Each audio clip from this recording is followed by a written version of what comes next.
Hi friends, welcome to Neha food stories. ഞാനിന്നിവിടെ വന്നിരിക്കുന്നത് ഒരു സ്പെഷ്യൽ മട്ടൺ ബിരിയാണിയുമായിട്ടാണ്. ഇത് വളരെ ടേസ്റ്റി ആയൊരു റെസിപ്പിയാണ്. എല്ലാവരും ട്രൈ ചെയ്ത് നോക്കണം. ഇനി ഇതെങ്ങനെ ഉണ്ടാക്കുന്നത് എന്ന് നമുക്ക് നോക്കാം. ചൂടായ പാനിലേക്ക് 1 കപ്പ് ഓയിൽ ആഡ് ചെയ്ത് കൊടുക്കാം. ഇനി ഇതിലേക്ക് 1 കപ്പ് സവാള സ്ലൈസ് ചെയ്തത് ആഡ് ചെയ്ത് കൊടുക്കാം. ഇനി ഇത് നന്നായി ഒന്ന് ഫ്രൈ ചെയ്തെടുക്കണം. ഗോൾഡൻ ബ്രൗൺ നിറമാകുന്നത് വരെ ഫ്രൈ ചെയ്തെടുക്കണം. ഇതിവിടെ ഇപ്പോൾ റെഡി ആയിട്ടുണ്ട്. ഇനി നമുക്കിത് എണ്ണയിൽ നിന്ന് മാറ്റാം. ഒരു സ്ട്രൈനറിലേക്ക് മാറ്റുന്നതാണ് നല്ലത്. എന്നാൽ ഈ സവാളയുടെ ക്രിസ്പിനെസ് നഷ്ടപ്പെടാതെ നമുക്ക് വെക്കാം. ഇനി ഇതേ എണ്ണയിലേക്ക് തന്നെ കാഷ്യൂനട്ട് ഇട്ട് ഫ്രൈ ചെയ്തെടുക്കാം.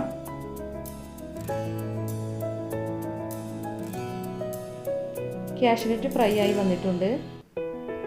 ഇനി ഇതിലേക്ക് റൈസിൻസ് ആഡ് ചെയ്ത് കൊടുത്ത് ഒന്ന് ഫ്രൈ ചെയ്തെടുക്കാം. റൈസിൻസും ഫ്രൈ ആയി വന്നിട്ടുണ്ട്. ഇത് നമുക്ക് ഇനി എണ്ണയിൽ നിന്ന് മാറ്റാം. ഇനി ഒരു കുക്കർ എടുക്കുക. ഇതിലേക്ക് നമ്മൾ നേരത്തെ ഫ്രൈ ചെയ്തെടുത്ത ഓയിൽ ആഡ് ചെയ്ത് കൊടുക്കുക. അതിലേക്ക് 1 ടേബിൾ സ്പൂൺ ഗീ കൂടി ആഡ് ചെയ്ത് കൊടുക്കാം. ഇനി ഇതിലേക്ക് 1 ടീസ്പൂൺ ജീരകം, 4 ചെറിയ ബേ ലീഫ്, 2 കഷ്ണം പട്ട, 5 ഏലക്ക, 5 ഗ്രാമ്പു എന്നിവ ആഡ് ചെയ്ത് കൊടുക്കാം.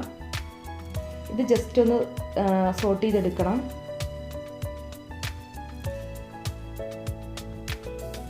ഇനി ഇതിലേക്ക് സവാള സ്ലൈസ് ചെയ്തത് 3 സവാളയാണ് ഞാനിവിടെ എടുത്തിരിക്കുന്നത്. ഇത് ആഡ് ചെയ്ത് കൊടുത്ത് ഒന്ന് സോട്ട് ചെയ്തെടുക്കണം. ഇനി ഇതൊന്ന് വഴറ്റിയെടുക്കണം. അതിനു വേണ്ടി നമുക്ക് കുറച്ച് ഉപ്പ് ആഡ് ചെയ്ത് കൊടുക്കാം. സവാള ഇവിടെ വഴന്നു വന്നിട്ടുണ്ട്. ഇനി ഇതിലേക്ക് പച്ചമുളക്, ഇഞ്ചി, വെളുത്തുള്ളി, ചെറിയുള്ളി എന്നിവ ചതച്ചത് ആഡ് ചെയ്ത് കൊടുക്കാം.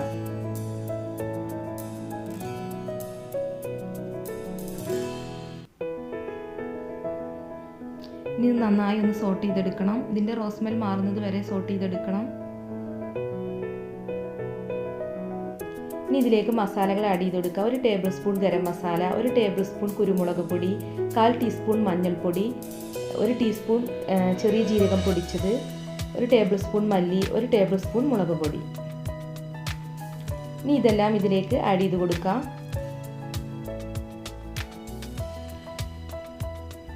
ഈ മസാലകളുടെ എല്ലാ റോസ്മെൽ മാറുന്നത് വരെ ഒന്ന് വഴറ്റിയെടുക്കണം. ഇതിവിടെ റെഡി ആയിട്ടുണ്ട്. ഇനി ഇതിലേക്ക് 3 ടൊമാറ്റോ ചോപ്പ് ചെയ്തത് ആഡ് ചെയ്ത് കൊടുക്കാം. ഇനി ഇതെല്ലാം കൂടി നന്നായി ഒന്ന് മിക്സ് ചെയ്യണം. എന്നിട്ട് ഈ ടൊമാറ്റോ നന്നായി വെന്ത് ഉടഞ്ഞ് വരുന്നത് വരെ ഒന്ന് കുക്ക് ചെയ്തെടുക്കാം. അപ്പോൾ ടൊമാറ്റോ എല്ലാം നന്നായി കുക്കായി വന്നിട്ടുണ്ട്. ഇനി ഇതിലേക്ക് 2 ടേബിൾ സ്പൂൺ തൈര് ആഡ് ചെയ്ത് കൊടുക്കാം.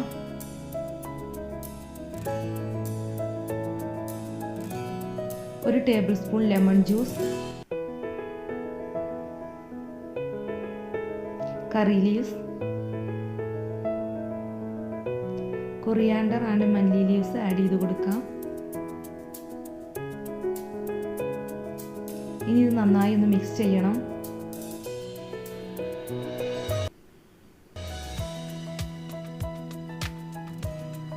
ഇനി ഇതിലേക്ക് മട്ടൺ ആഡ് ചെയ്ത് കൊടുക്കാം. 1 കിലോ മട്ടനാണ് ഞാനിവിടെ എടുത്തിരിക്കുന്നത്. ബോണോട് കൂടിയ മട്ടനാണിത്. മട്ടൺ നന്നായി കഴുകി വൃത്തിയാക്കിയതിന് ശേഷം വെള്ളം വാർത്തിട്ട് വേണം ഇതിലേക്ക് ആഡ് ചെയ്ത് കൊടുക്കാൻ.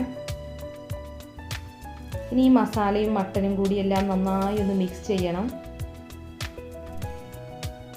പ്രഷർ കുക്കറിലാണ് ഞാനിപ്പോൾ ഈ മട്ടൺ കുക്ക് ചെയ്തെടുക്കുന്നത്. 4 വിസിൽ വരുന്നത് വരെ നമുക്കിത് കുക്ക് ചെയ്തെടുക്കാം. ഇതിലേക്ക് 1 ടേബിൾ സ്പൂൺ ഉപ്പ് ആഡ് ചെയ്ത് കൊടുക്കാം. എന്നിട്ട് നന്നായി ഒന്ന് മിക്സ് ചെയ്യണം. ഇനി 1/4 കപ്പ് ചൂടുള്ള വെള്ളം ഒഴിച്ച് കൊടുക്കാം. ഇനി ഇത് കുക്ക് ചെയ്തെടുക്കണം. ഒരു 4 വിസിൽ വരുന്നത് വരെ ഇത് കുക്ക് ചെയ്തെടുക്കാം. അതിനുശേഷം ഫ്ലെയിം ഓഫ് ചെയ്യാം. എന്നിട്ട് ആവി പോയതിന് ശേഷമാണ് തുറക്കേണ്ടത്. ഇനി ഒരു പാനിലേക്ക് സവാള ഫ്രൈ ചെയ്തെടുത്ത എണ്ണ എടുത്തിട്ടുണ്ട്. ഇതിലേക്ക് 1 ടേബിൾ സ്പൂൺ ഗീ ആഡ് ചെയ്ത് കൊടുക്കാം. ഇനി ഇതിലേക്ക് 5 ഏലക്ക, 5 ഗ്രാമ്പു, 2 ചെറിയ കഷ്ണം പട്ട, 1 ബേ ലീവ്സ് എന്നിവ ആഡ് ചെയ്ത് കൊടുക്കാം. ജസ്റ്റ് ഒന്ന് സോട്ട് ചെയ്യാം. ഇനി ഇതിലേക്ക് അരി ആഡ് ചെയ്ത് കൊടുക്കണം. 10 മിനിറ്റ് വെള്ളത്തിൽ കുതിർത്തതിന് ശേഷം വെള്ളം വാർത്തെടുത്ത റൈസാണിത്. ജീരകശാലയുടെ കൈമരിയാണ് ഇത്. ഇതൊന്ന് റോസ്റ്റ് ചെയ്തെടുക്കാം. അരി വിട്ട് വരുന്നത് വരെ ഒന്ന് റോസ്റ്റ് ചെയ്തെടുക്കണം. ഇതിലേക്ക് 8 കപ്പ് തിളച്ച വെള്ളം ആഡ് ചെയ്ത് കൊടുക്കാം. അതിനുശേഷം നമുക്കിത് കുക്ക് ചെയ്തെടുക്കാം. ഇതിലേക്ക് ഉപ്പ് ആഡ് ചെയ്ത് കൊടുക്കാം. മല്ലിയിലയും പുതിനയിലയും ഒരു പിടി ആഡ് ചെയ്ത് കൊടുക്കാം. ഇത് അടച്ച് വെച്ച് കുക്ക് ചെയ്തെടുക്കണം. ലോ ഫ്ലെയിമിലിട്ട് വേണം കുക്ക് ചെയ്യാൻ. റൈസ് ഇവിടെ റെഡിയായി വന്നിട്ടുണ്ട്. മട്ടനും ഇവിടെ കുക്കായി വന്നിട്ടുണ്ട്. നമുക്കിനി ഇതൊന്ന് ഓപ്പൺ ചെയ്ത് നോക്കാം. നമ്മൾ വെള്ളം ഒഴിച്ച് കുക്ക് ചെയ്തത് കാരണം ഇതിൽ വെള്ളമുണ്ട്. ഇനി ഇതൊന്ന് വറ്റിച്ചെടുക്കണം. അതിനു വേണ്ടി നമുക്കിതൊരു പാനിലേക്ക് മാറ്റാം.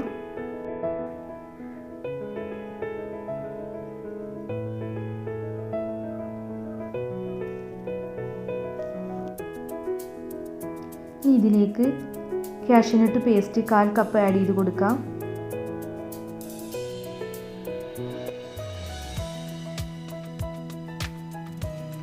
പൈനാപ്പിൾ ചോപ്പ് ചെയ്തത് 1/2 കപ്പ് ആഡ് ചെയ്ത് കൊടുക്കാം. ഇനി നന്നായി ഒന്ന് മിക്സ് ചെയ്യണം.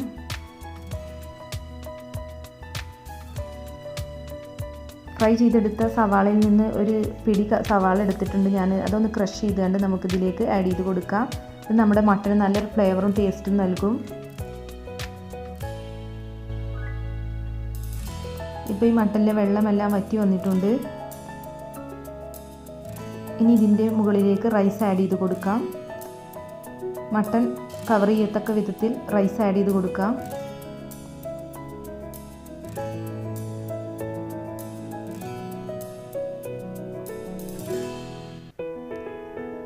ഇതിലേക്ക് മല്ലിയിലയും പുതിനയിലയും ആഡ് ചെയ്ത് കൊടുക്കാം.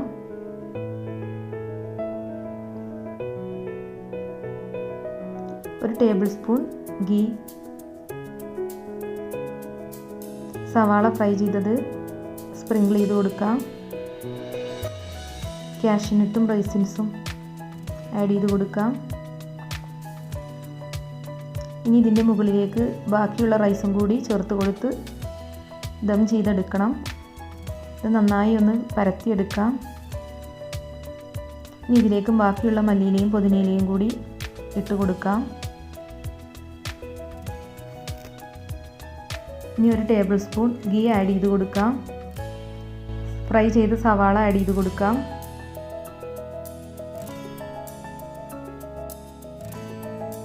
കാഷ്യൂനട്ടും റൈസിൻസും.